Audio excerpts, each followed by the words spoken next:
people that don't know me, my name's Primetime 99 Alex Stein. Yeah. But no, seriously, I don't want to come off as an egomaniac. I actually want to talk. Kevin did say something that was important. Listen, my story's not that great, but what's going on in the world today is we're actually in the clown world. We look at Leah Thomas, guys, swam on the men's team for 3 years, was ranked 457th, and then took a year off and got to compete against the women, and is now the top-ranked NCAA champion. And guess what the mainstream media does? Ooh, is he going? Ooh, this is women's rights. Yeah, there's nothing more against women than letting biological men compete against them. And the reason why this is a big deal, though, the reason why it's a big deal is because at the college level, there's going to be parents that are, that want their child to be a good athlete. So people are just going to start doing it at a younger age. At the high school level, they're going to tell their boy, hey, you should be on the girls' basketball team. Oh, you should be on the girls' swim team. So what's going to happen is this is going to bleed down, and it's going to become so common that it's going to be okay, because right now we live in the upside down world. So a little bit about my story is I worked for the TV show Cheaters for 10 years. I know that's random. We catch people cheating on their husbands and wives. And they were going to make me the host. The host of our show actually died of a fentanyl overdose. He took Vicodin that had fentanyl, and a guy named Clark Gable's grandson. He was one of my good friends. He was really sad, and that's why the Texas border is really important to me, because there's all this Chinese fentanyl that's getting flooded through the border. And all day long, you're going to hear on the media, they're going to talk about the border between Russia and Ukraine, which none of us can even pick out Ukraine on a map. But the border between Texas and Mexico is filled with sex trafficking and Chinese fentanyl, and Kamala Harris won't even go there for 5 minutes. So what I'm trying to say is, we live in this world where the people that are in power do not want to make America great. As a matter of fact, they want to destabilize America, because we're not being run by human beings. We're being run by multinational corporations. Pfizer. They don't just sell the vaccine here in America. They sell it all over the globe. These companies, they operate. Apple. Everybody here probably has an Apple phone, right? You look at well, a lot of people have it. It's just whatever. You know what I mean? Metaphorically, hyperbolically, a lot of people, it's the biggest company in America. And what do people do at their Chinese factory, the Foxconn factory? They have suicide nets because their employees are killing themselves.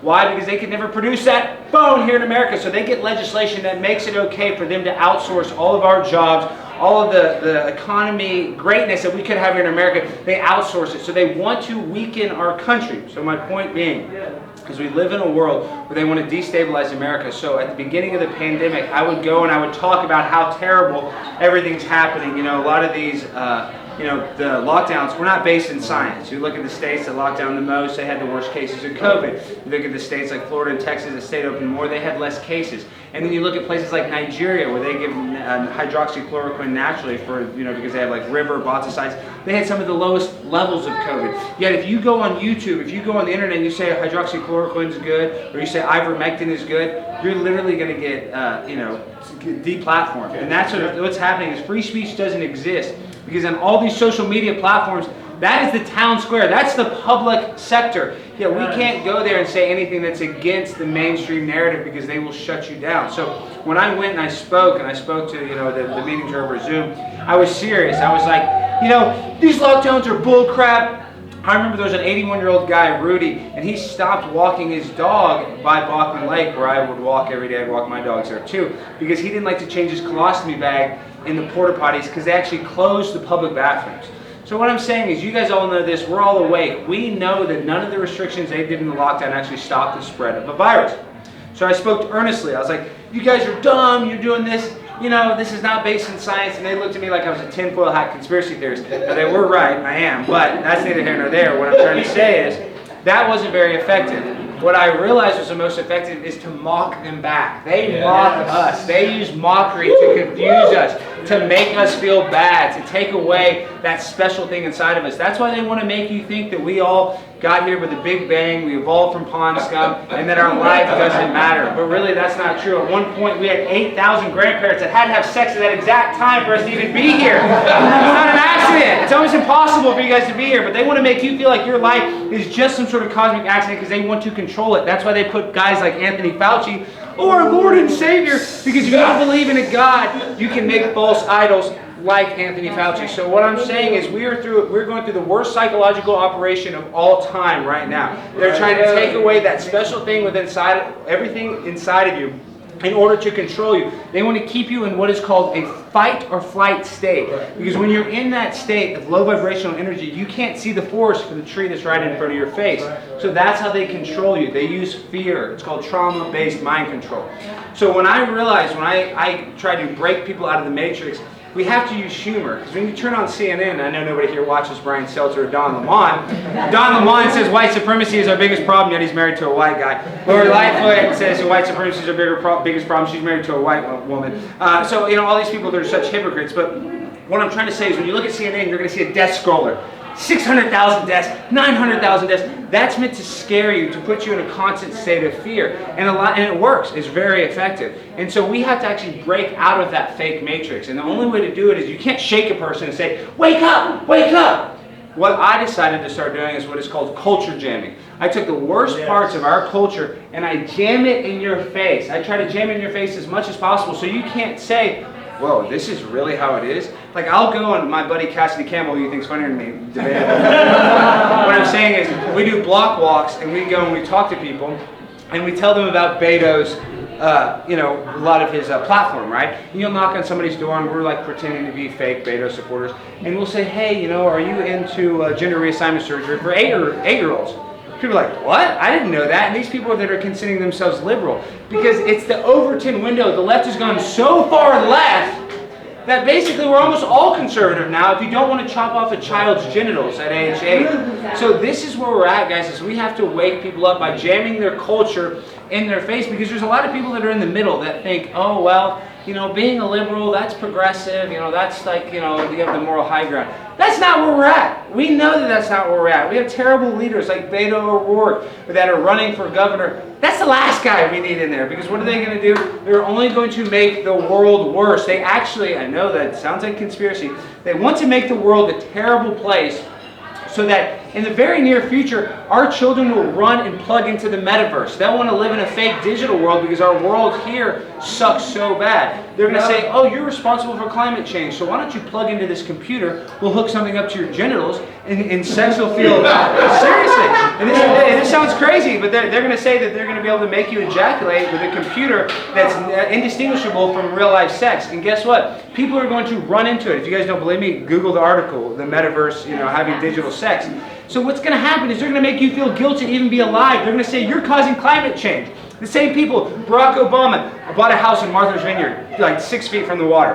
Bill Gates says climate change is the biggest issue, bought a $35 million house on the beach in San Diego. All these people are hypocrites full of dog caca. And what we need to do is we need to jam their bullcrap right in their face. We need to get in Don Lemon's face and say, if white supremacy is so bad, why'd you marry a white guy? You know, we need to look at Lori Lightfoot. If racism is so bad, why'd you marry a white woman? Because at the end of the day, all these people are doing is working for like Jeff said, they're working for the globalists. They're working for factories, companies, not human beings. We need to take back the human nature in our government. And sadly, it's gone, because any business can just donate to some politician's political action committee, and then they're bought and sold. He's talking about how the banks, they're not going to let legislation pass because they don't want their loans to default. So this is bigger than a human being thing. So we actually have to take ownership of our own lives. And we have to do it in a grassroots style, like Jeff is talking about. We got to meet in places like this, and we have to spread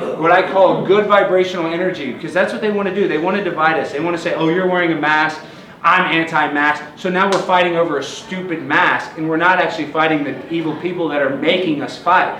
It's all a distraction. They want to keep us totally distracted, want to keep you in that negative vibrational state, so all we do is bicker at each other. When the people in charge are doing this is a manufactured dissent, and we're all falling for it. And it's sad because we see, like, I know loved ones that are vaccinated. Obviously, I don't want people to get vaccinated. You can't, like, even the people you love most in your life, Jeff's ex-wife, probably somebody at one point he loved, and now is probably his biggest villain. So what I'm trying to say is, we have to do it individually. We have to walk the walk and talk the talk. And we have to actually spread that good vibrational energy and not be divisive, because that's their game plan. Jeff is talking about how they can exploit the conservative mindset because we feel less guilty to be rude or to go after people. Yet they have Antifa, that are terrible people. You look at January 6th, our entire alphabet agency, our Department of Justice is being weaponized against people that know it was a fraudulent election. We know that Joe Biden didn't get 81 million votes. Anybody with half a brain knows that.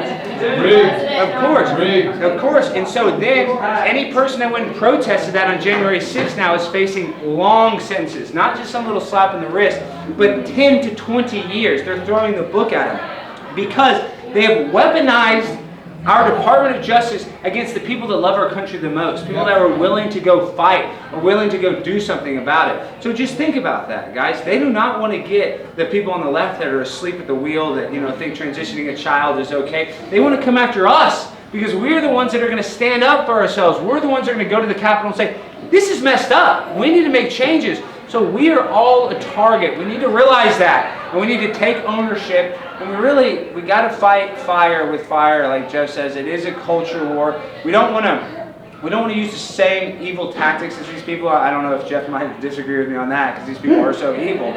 But at the same time, it's a very nuanced situation, right? You look at like with the situation with Jeff's son, being transitioned. If we can't even let a child drive a car, we can't let a child go to war, yet you're going to let a child pick its gender at age 9? That doesn't make any sense. And you hear all these horrible stories about children that because their teacher, was a openly gay teacher, they felt like they were going to say that they were gay, and then later on in life they realized, oh, they weren't bisexual, or they weren't gay. Or they say, oh, hormone blockers are reversible.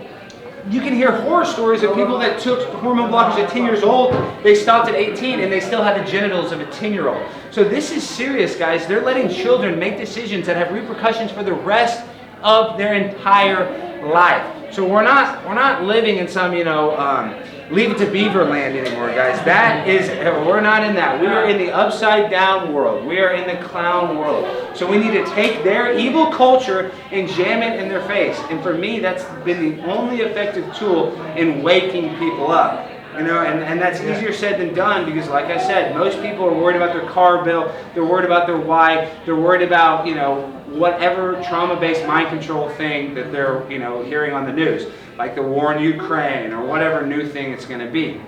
So we have to not let the mainstream media win. We have to be very, like a ninja, guys. We have to be, very calculated in our decision making because they don't want to draw us off sides. Like that's the problem with January 6th. All these people were so passionate and they used their passion against them, guys.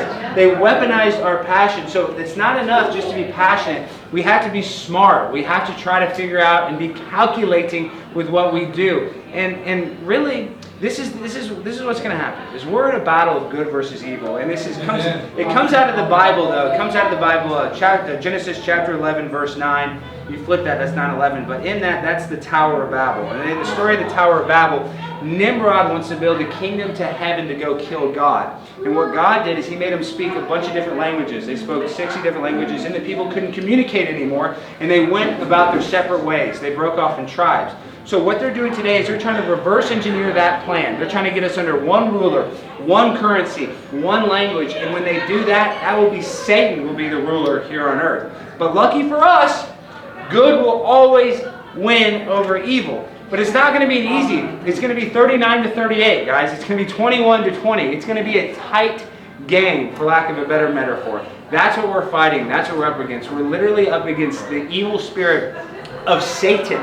These people worship the devil. You look at Jeffrey Epstein. Look at Bill Clinton, was flying on the Lolita Express 26 times with no Secret Service. You don't think he was banging children? Of course he was doing stuff like that. And he gets away with it. We don't hold these people accountable. And let's look at Trump. Listen, I like Trump for the comedian that he is, but he's a vaccine salesman. All the people on January 6th, he didn't help. And really and truly, WikiLeaks basically gave him the 2016 election, and he wouldn't even pardon Julian Assange. So I'm saying we really need to stop putting our faith into elected politicians. Not saying, we shouldn't have faith in Jeff. But we got to take, I'm not trying to say that. I'm just saying we got to take self-ownership and we got to personally make the right decisions for ourselves We have to come together because they want to keep us divided. They want us to fight with each other on Southwest Airlines where you have to be taped to the seat because you didn't have your mask on and put on a no-fly list. I'm serious. That's what they want to do, is they want to entrap you. They want to draw you off sides. Like a quarterback, hut. They want to make you go off sides, and then they can make you look bad. That's what they try to do with Jeff. They try to put him in situations, and they try to make him look bad. They try to paint him in a picture, in a light. They try to say, oh, this and that. I don't even want to get into it. I'm just saying it's a lot of dirty mind games they're playing with us. We're all under a mind attack. It's like Alex Jones says, it's literally an info war, whether you like him or not. I'm saying they're controlling the narrative. The mainstream media does not have our back. The same people that say, oh, women's rights is so important, they cheerlead Leah Thomas competing against women. And think about that. You spent your whole life in a pool. You get to the NCAA championships. Your whole entire college career is riding on this. And you can't even speak out because you don't want to lose your scholarship. So that's where we're at, guys, is people are afraid to actually stand up for what is right. So we have to be culture warriors and just stand up for what is right instead of laying down and taking it on our derriere, because that's what they want you to do. They want you to be a quitter, but we know the saying, winners never quit and quitters never win. So we have to keep fighting the culture war by jamming their absurdity in their face. That's the only way we win this war at the end of the day. That's